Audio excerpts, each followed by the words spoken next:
Welcome back to another episode of Cartoon Legends Unplugged, where we explore the wildest adventures of your favorite animated characters. Today, we have a hilarious and unexpected jungle tale featuring the one and only Tom and Jerry, along with a special guest, a lion. It all starts like any typical day. Tom chasing Jerry through the living room, jumping over couches, sliding on the floor, and crashing into everything. Jerry, being as clever as ever, runs straight into a wooden crate sitting near the back door.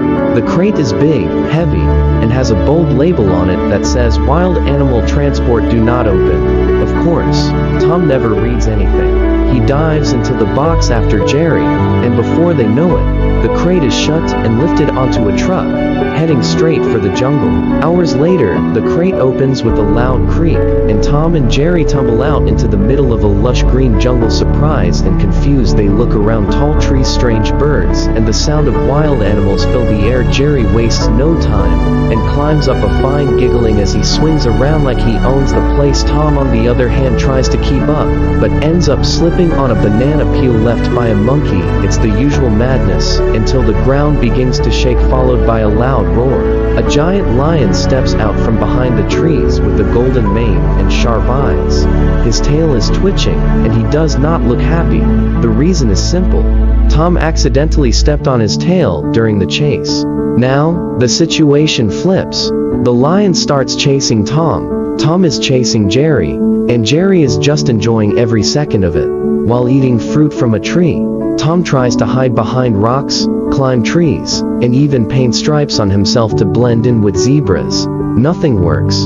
The lion is always one step behind. Just when it looks like it is all over, Jerry decides to help. He swings from a vine, lands on Tom's back, and whispers a plan. Tom, confused but desperate, agrees.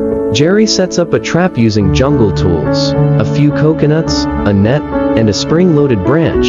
The lion charges after Tom, who is running for his life, right into the trap. The plan works perfectly. The lion is caught in the net, then falls into a giant mud puddle. When he stands up, he is covered in thick brown mud, and looks more silly than scary. Jerry starts laughing. Tom joins in, and to their surprise, the lion begins to laugh too. It turns out, the lion was never angry, he just wanted to play, but no one ever wants to play with him, because he's too loud and too big. Tom and Jerry feel bad, so they invite him to join their little jungle picnic. They sit near the river, sharing fruits and relaxing in peace for a moment. Everything is calm and friendly. But of course, Jerry, being Jerry, grabs the last mango from Tom's plate and runs. Tom growls, and the chase begins again. The lion stretches, yawns, and follows them, both smiling, because even in the jungle the game of chase never ends.